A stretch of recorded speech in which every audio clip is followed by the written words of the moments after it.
Começamos. Então vamos falar de eletrólise agora.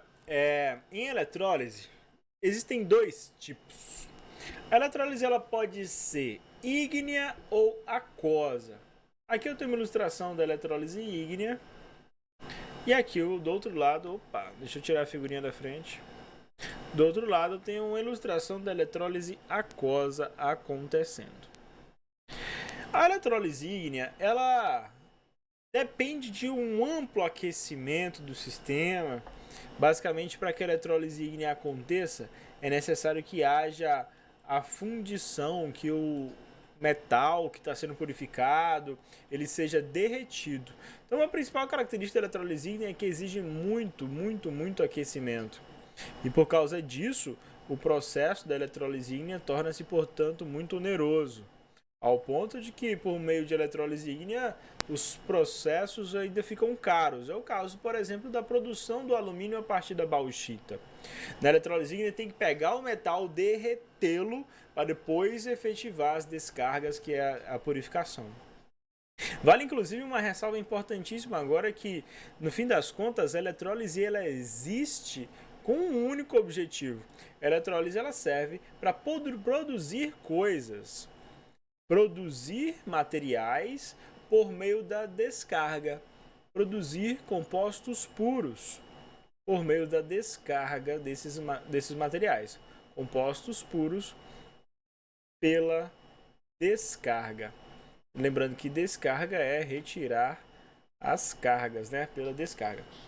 Então falamos um pouco sobre eletrólise ígnea. Lembrando do processo geral de uma eletrólise, observa. Então a gente tem que ter aqui, agora é diferente um pouco da estrutura da pilha.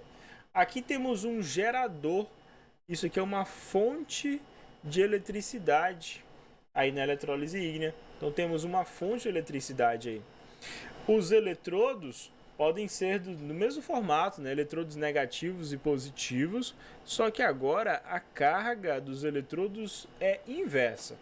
Enquanto que numa pilha o eletrodo negativo é chamado de ânodo, na eletrólise o eletrodo negativo é o cátodo.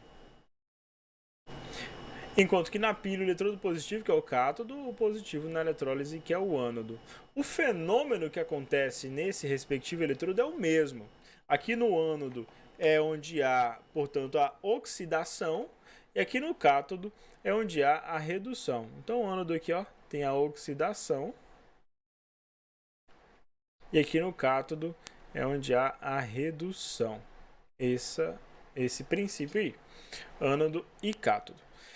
Então aqui que é a oxidação. Então de fato é aqui que os elétrons são liberados e aqui que os elétrons são absorvidos.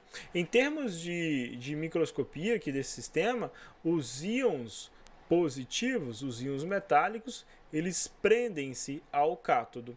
Os íons ametálicos, de ametais negativos, os ânions, prendem-se ao ânodo. E ao se prender, estes íons que eu acabei de ilustrar aqui, eles sofrem a descarga.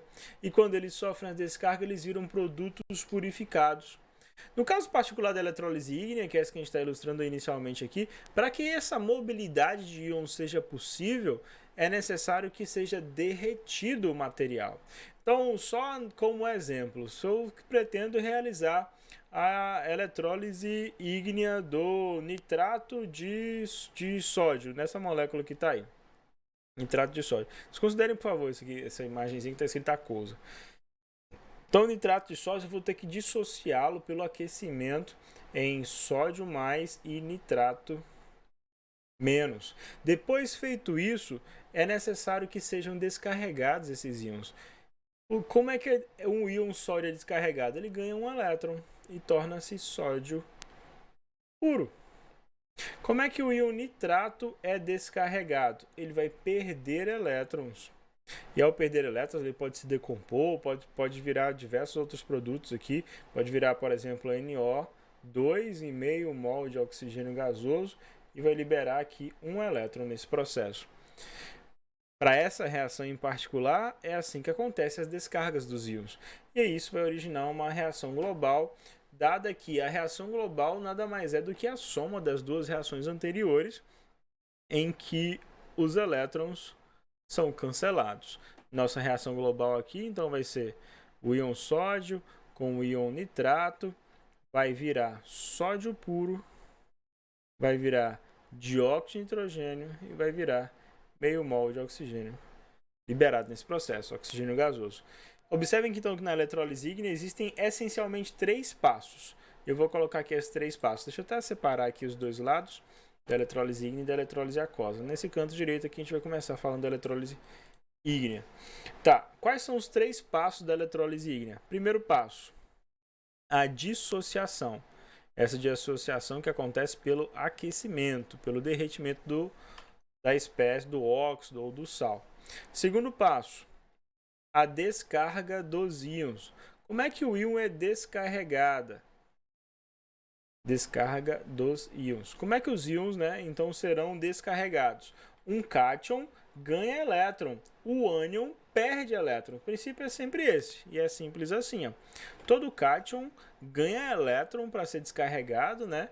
Então a carga era positiva, ó, ganhou um elétron, ficou com carga zero, e o zero não precisa ser demonstrado. O nitrato era negativo, quando ele descarrega, ele libera elétrons. Ah, prof, como é que eu vou saber que produto vai ser formado? Por exemplo, nesse caso aí, nitrato virou dióxido de nitrogênio e meio mol de oxigênio gasoso.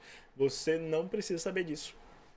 Em termos Enem, essa semi-reação de oxidação que está acontecendo aqui, ó, vai ser dada para você, tá? Vem no enunciado, isso é uma beleza. Então tá, primeiro passo é a dissociação, segundo passo é a descarga dos íons, e terceiro passo, então, é a equação global. A equação global com obtenção, né, dos produtos purificados, então, a equação global. Onde é que acontecem esses fenômenos de oxidação e redução na eletrólise? Tá vendo aqui a redução acontecendo do sódio? Redução acontece no cátodo. Oxidação acontece no ânodo da nossa célula eletrolítica. Tá aí, fundamento da eletrólise ígnea. Bora falar de eletrólise aquosa, que ela é mais importante e ela é muito mais estratégica em termos de Enem. Eu vou mostrar para vocês o porquê disso. Então, eletrólise aquosa é quem tem a estrelinha de grande chance de cair na prova, mais do que a eletrólise ígnea. Então tá, aqui eu tenho uma imagem ilustrativa da eletrólise aquosa. Na eletrólise aquosa existe a particularidade que existem íons provenientes da água que também serão descarregados. É essencial lembrar que a água ela se dissocia em H+ e hidroxila, né? Em hidrônio, também chamado hidroxila, além dos íons que vêm do sal, que vem do soluto do meio. Nessa eletrólise em particular aqui, ó, que está sendo demonstrada, é a eletrólise da água do mar, a eletrólise do cloreto de sódio, né, da NaCl, com água. Vou mostrar para vocês já o processo. Então, o início é igual na eletrólise ígnea. Eu dissocio o sal, NaCl vai virar Na+ e Cl-. Eu já tenho também no meio os íons provenientes da água.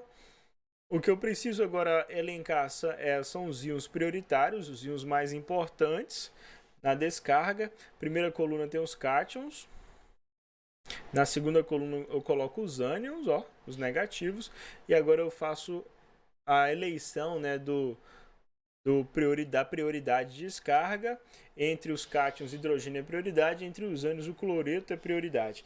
Ah, como é que eu vou saber dessa questão de prioridade de íon que sofre a descarga? Tá aqui, ó.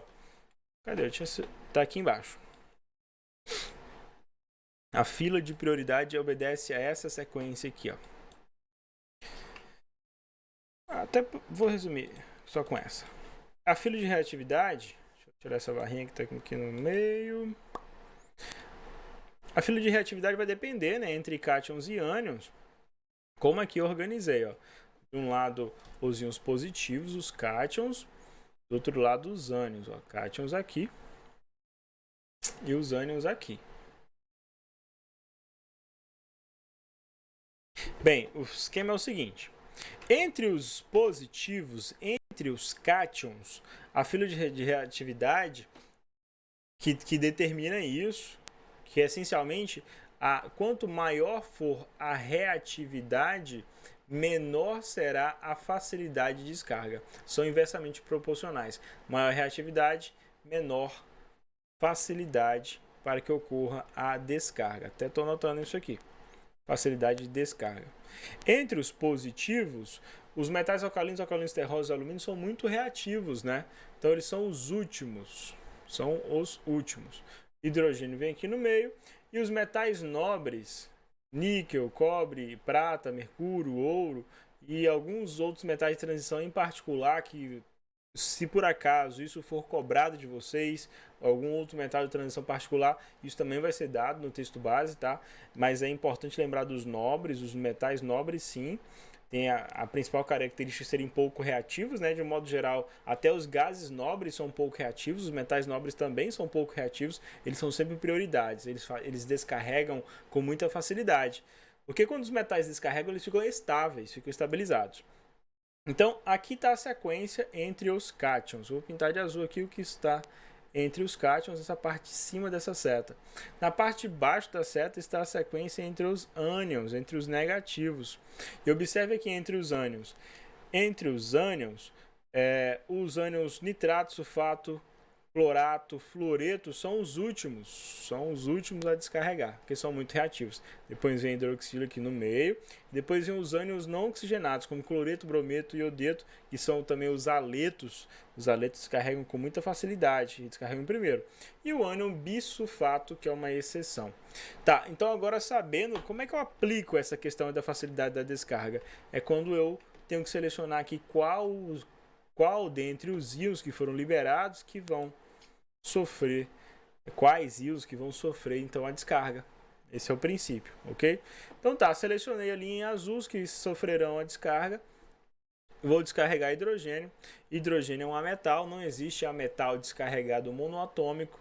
Sou obrigado a usar 2 hidrogênios, vou ganhar 2 elétrons, né? Positivo, ganho elétron para descarregar e obterei H2, que é o hidrogênio molecular. O cloro também é um ametal, então eu sou obrigado a usar 2 cloros. Ele é negativo, então ele libera 2 elétrons, símbolozinho de elétrons, tá? Esse é com o negativo aqui na frente, que vai também liberar 2 cloros moleculares. Ponto é que, a partir da eletrólise de água do mar, água com sal, é possível obter... Eu vou cancelar os elétrons, né? Um está antes da seta, outro está depois da seta. É possível obter cloro puro e o mais incrível de tudo isso, hidrogênio molecular, hidrogênio puro. Esse hidrogênio aqui, ó, tem sido o sonho das tecnologias energéticas. E é isso que está sendo demonstrado nessa imagenzinha. Observem aqui que nesse eletrodo está saindo cloro molecular e nesse eletrodo está saindo hidrogênio molecular. Aqui no cátodo está saindo o hidrogênio, aqui no ânodo está saindo o cloro. A fonte, né, o fluxo de elétrons, está tudo aí perfeitamente demonstrado. Essa reação que eu acabei de mostrar para vocês, que tá ilustrado nessa figura, já caiu nas questões de Enem, pelo menos, essa mesma reação, pelo menos 3 vezes aí desde 2017. Caiu no Enem do ano passado, 2020, caiu no Enem 2018 e caiu no Enem 2017. Essa mesmíssima reação. Então é imprescindível que vocês a conheçam bem, tá? Eletrólise aquosa do cloreto de sódio vai virar cloro gasoso e hidrogênio gasoso. E como eu citei para vocês, o hidrogênio gasoso ele é o sonho da engenharia. Eu vou explicar para vocês essa tese agora. Com essa figura, ela é bem ilustrativa disso. Ponto é que o hidrogênio é um excelente combustível, o hidrogênio tem altíssimo poder calorífico, a queima do hidrogênio libera muita energia, o hidrogênio é utilizado até mesmo como combustível de foguetes. E existe uma tecnologia chamada célula de combustível que tem sido amplamente usada já e cada vez melhorada. Em breve vai estar nos veículos, vai estar, né, para uso doméstico, para uso industrial amplamente, em que o hidrogênio ele é convertido à água nesse processo, então não tem problemas de poluição. É a oxidação do hidrogênio. Essencialmente, o que acontece numa célula combustível é a queima de hidrogênio. E a reação de queima de hidrogênio é essa, ó. Hidrogênio com oxigênio vira água. É essa a reação da queima do hidrogênio. Só uso 2 aqui e 2 aqui. Olha só. Quando isso acontece, libera muita energia. O ΔH desse processo é bem exotérmico, bem menor que zero. E essa água, ela pode ser eletrolizada novamente, que é essencialmente a eletrólise da água, como a gente acabou de ver, né? Na presença de sais, vai virar hidrogênio novamente. E também vai virar meio mol de oxigênio gasoso. Ponto é que então, ó, libera hidrogênio novamente, que é recirculado e volta para o processo. Esse ciclo aí vai se mantendo com o máximo possível de eficiência. Mas o foco nem é o reaproveitamento da água, porque água com sal é uma matéria-prima, convenhamos, muito abundante. O ponto é que esse hidrogênio aqui, ó, que virou água após ser oxidado, ele foi oxidado. Bora determinar o NOx aqui, ó, a variação de NOx nesse processo. Essa reação a gente tem que conhecer muito, tá? Por isso que eu estou desgastando mesmo o tempo, esmiuçando essa reação ao máximo. Toda molécula simples, né? Toda substância simples tem NOx 0. 0 e 0 aqui, o NOx desses dois. Oxigênio, NOx é menos 2, padrão. Hidrogênio é mais 1, padrão. Nossa molécula é neutra, porque a carga total do hidrogênio é mais 2, o total do oxigênio é menos 2. O hidrogênio saiu de 0 para mais 1. Hidrogênio oxidou. Essa oxidação do hidrogênio libera elétrons, né? No caso em particular vai liberar aí um elétron para cada H2 nesse processo, que o oxigênio reduz. São aqueles elétrons que o oxigênio ganha. E esse fluxo de elétrons aqui, ó, de quem oxida e quem ganha, que é utilizado numa célula combustível. Na célula combustível acontece, ó, a entrada do hidrogênio no tanque, ele vai ser oxidado nessa membrana de trocas. Essa membrana de trocas vai liberar os elétrons, a corrente elétrica vai sair água pelo escapamento, tá? Que é a definição aqui do zoom ficou ruimzinho. Vai sair água pelo escapamento do carro, vai entrar oxigênio para fazer a combustão acontecer, né? E libera elétrons nesse processo. E é esse elétron que é liberado que faz o veículo funcionar. Essencialmente, é um veículo elétrico. Todo carro com célula combustível é um veículo elétrico. A diferença é que a geração de eletricidade é dentro do próprio veículo. E o combustível para isso é água salgada. Olha que incrível. Imagina abastecer um carro com água salgada, vai fazer a eletrólise da água, vai liberar o gás hidrogênio vai ser oxidado, vai liberar elétrons, vai fazer o carro elétrico funcionar. Outra saída é ter um tanque de hidrogênio, como é o que está sendo demonstrado nessa reportagem que eu recortei aqui. Nesse caso, tem um tanque de hidrogênio no próprio porta-mala do veículo, né? Um tanque como o tanque de gás GNV, gás natural veicular, também já é utilizado. Só não é tão seguro porque o hidrogênio é tão explosivo que um acidente de trânsito, né, com um carro que possui um cilindro de hidrogênio seria trágico. Se por acaso explodisse, o hidrogênio explode com muita facilidade, seria o suficiente para um quarteirão quase ir aos ares por causa dessa colisão. Mas o hidrogênio é o sonho da engenharia e o hidrogênio ele é produzido pela eletrólise aquosa. A eletrólise é esse processo que eu mostrei para vocês aí. Muda da pilha. Na pilha tem um resistor. Na pilha, a energia química vira energia elétrica. Na eletrólise é o inverso. Na eletrólise tem uma fonte, energia elétrica que vira energia das reações químicas. É essencialmente esse processo. Daqui a pouco a gente vai ver como isso pode ser cobrado nas questões. Já já.